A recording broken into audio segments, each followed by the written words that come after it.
Hey friends, I am starting a new reading vlog and it is Monday, so I would like to do how much do I read in a week. Probably Monday through maybe Friday, like a week, the weekdays, how much do I read? I'm just kind of curious, and so we'll vlog it.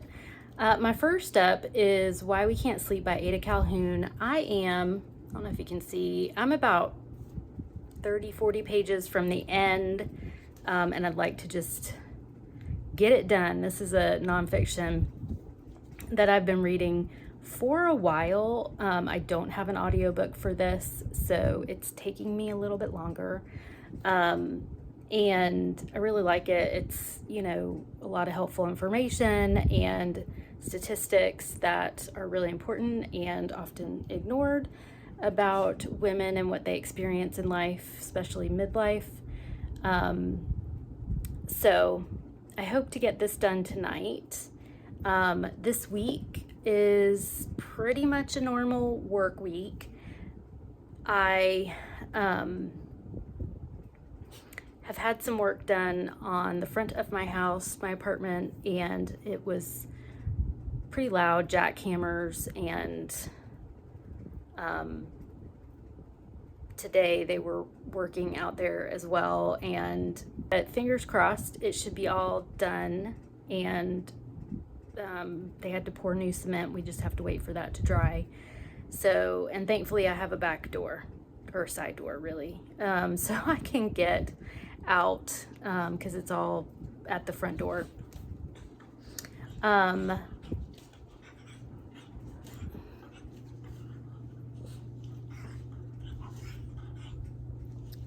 Rocket, what are you doing? It's fun. We're seeing Rocket's personality come out a little bit more. He's a little spicy, which is not surprising given that he's part Chihuahua, and I've had Chihuahua before for 12 years, so we know all about that. Anyway, this week should just be work.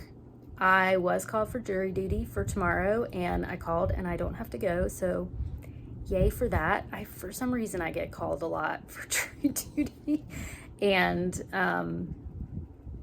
yeah, I never get picked because of my experience working in the mental health field. Anyway, let's read, and hopefully, like I said, hopefully I'll get this done tonight, and we'll see what else I get read this week.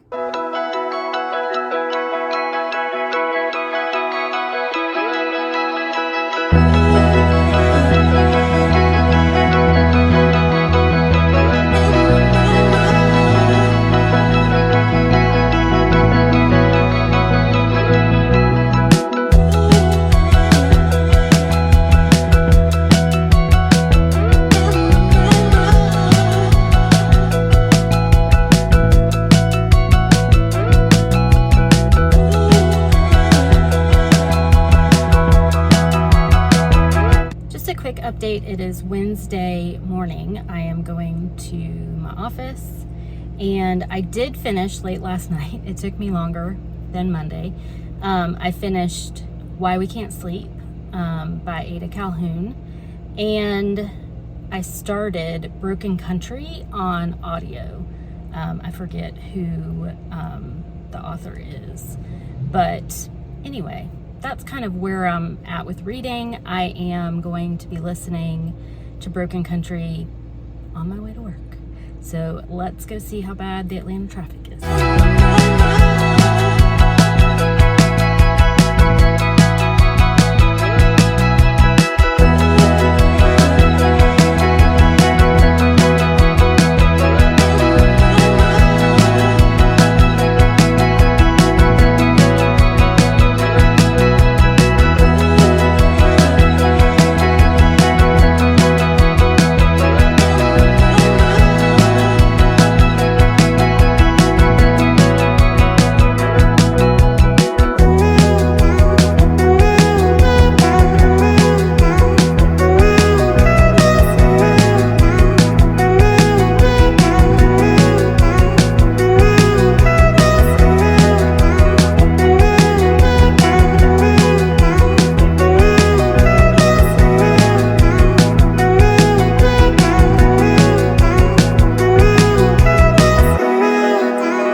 it's Friday night. I just wanted to update my reading.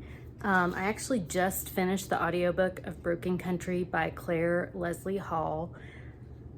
I had it from Libby, and I had been waiting on the hold for a while, and it came in, and then I got distracted by other books that I needed to read, and I started reading it, and then got a notice that I had like 2 days left. So, and no renewals because everybody wants to listen to it. And I'll talk more about it.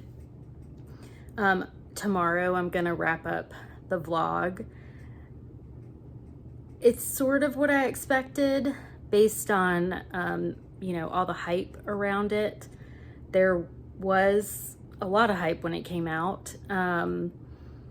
And I was hesitant to pick it up because I know it starts with the death of a dog, which is not something I like to read about.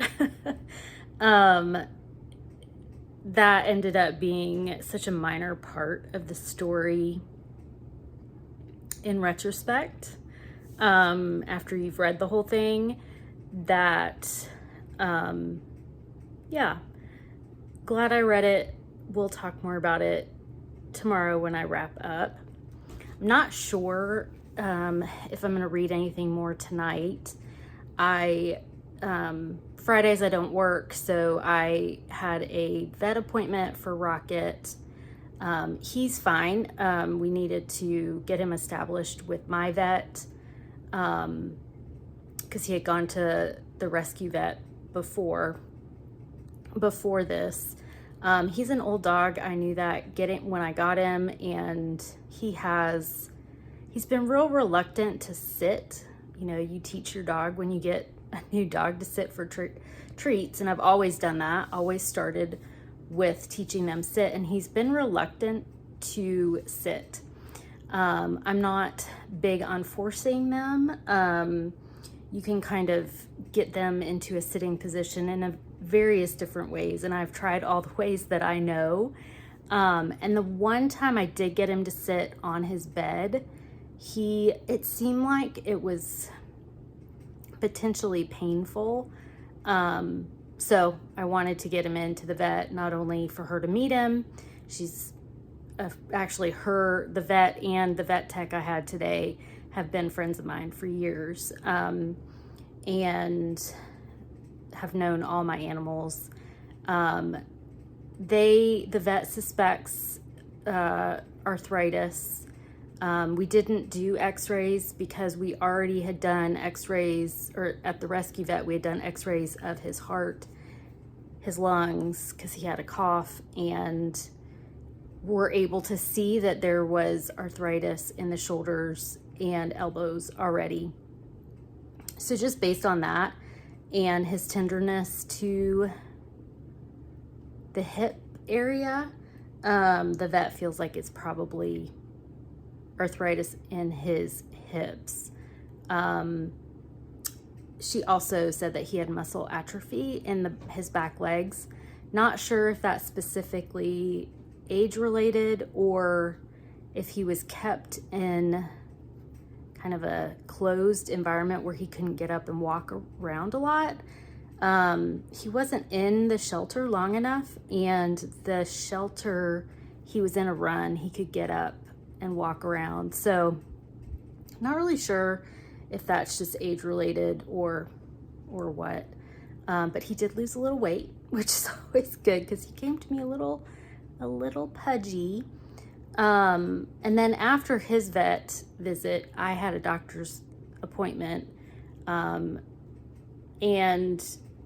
they just did some tests. It's a doctor that I saw for 10 years. She left my HMO and then started her own practice in functional medicine.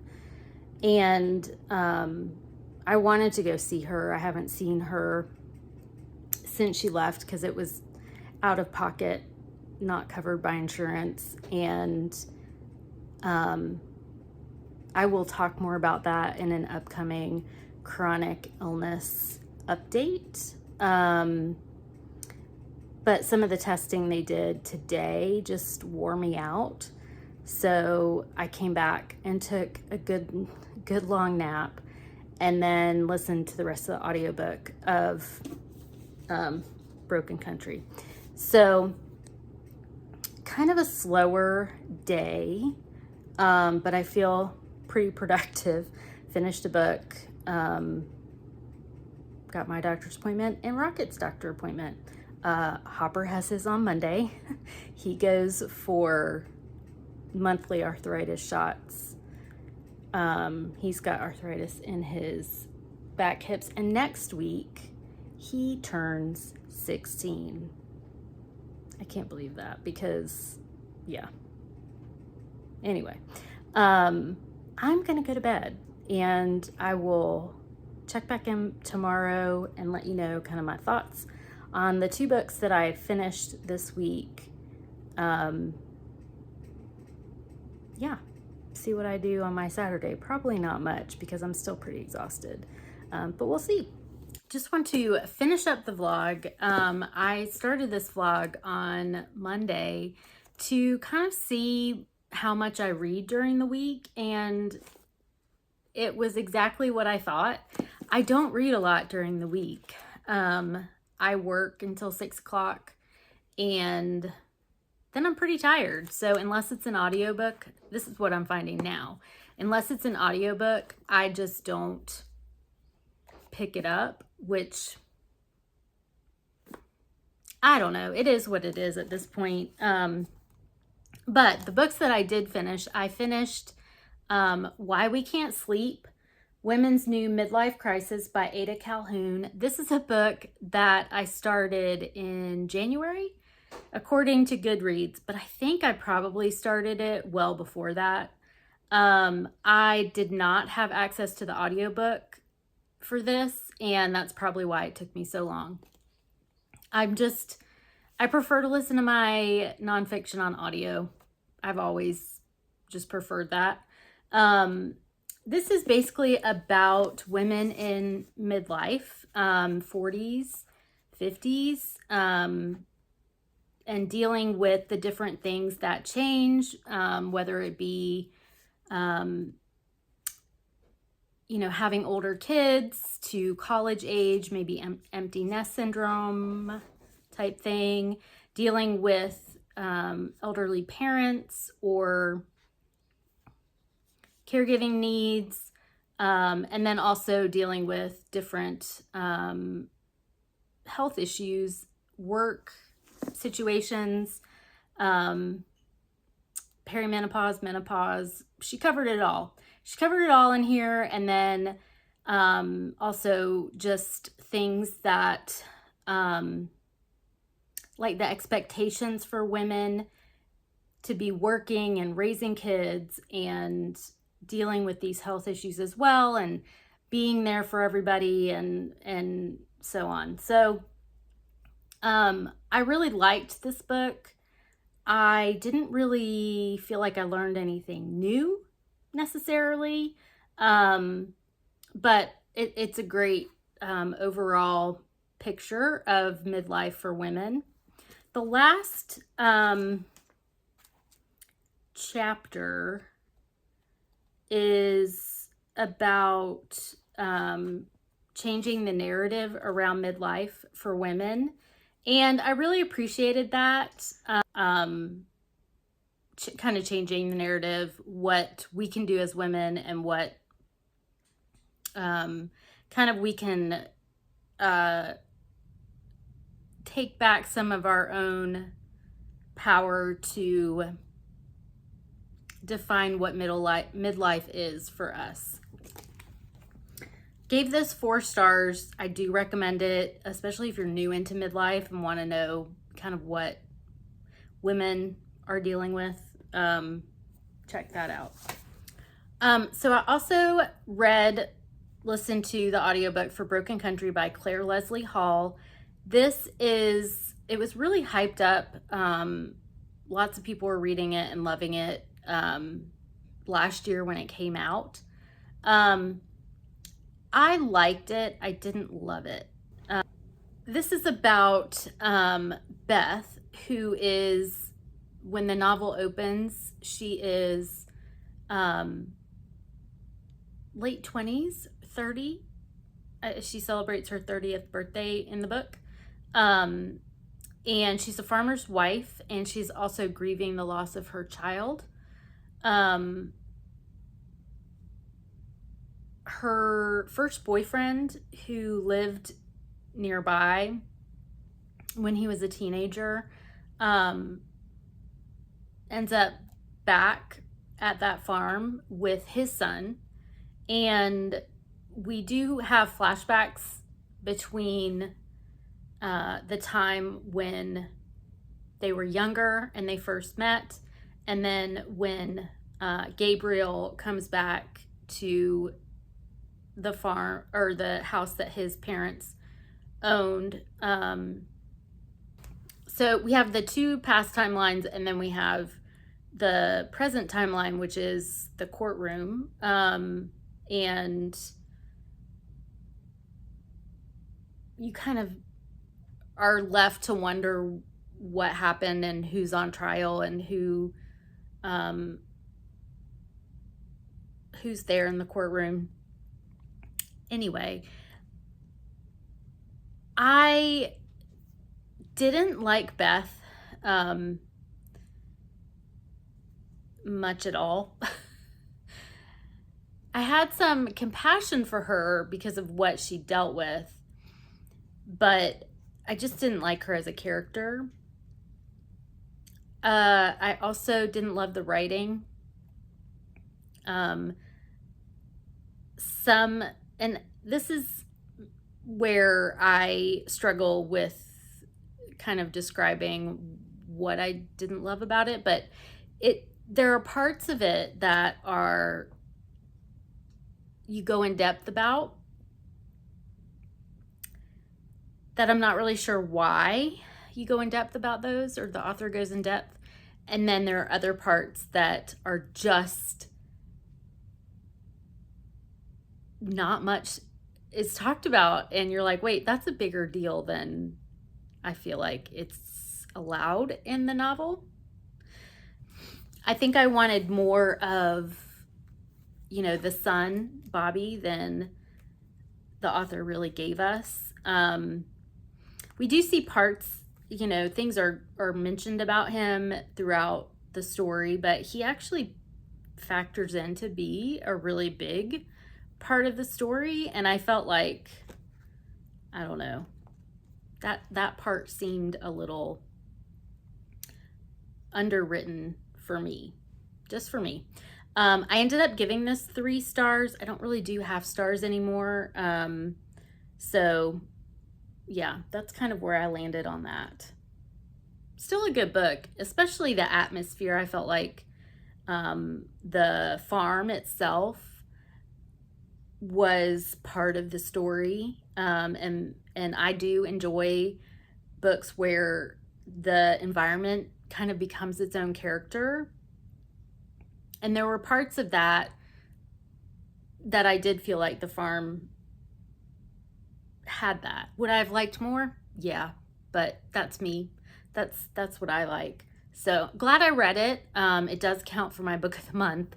And I did actually count this for the Savage Reads prompt for this month is class, and you could kind of do it different ways. I was going to read an Agatha Christie, and she's a classic mystery writer, which I still may read an Agatha Christie, but I counted this because there is a sort of class difference between Beth and Gabriel that is a huge part of this story.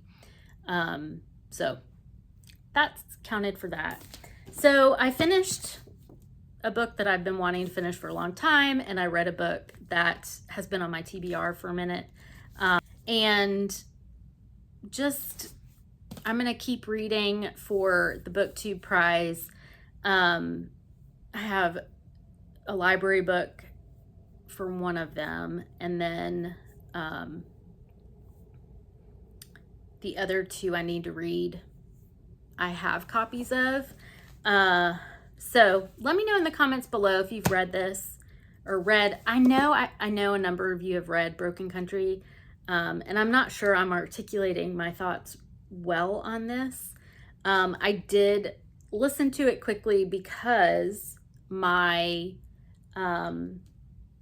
hold was almost done.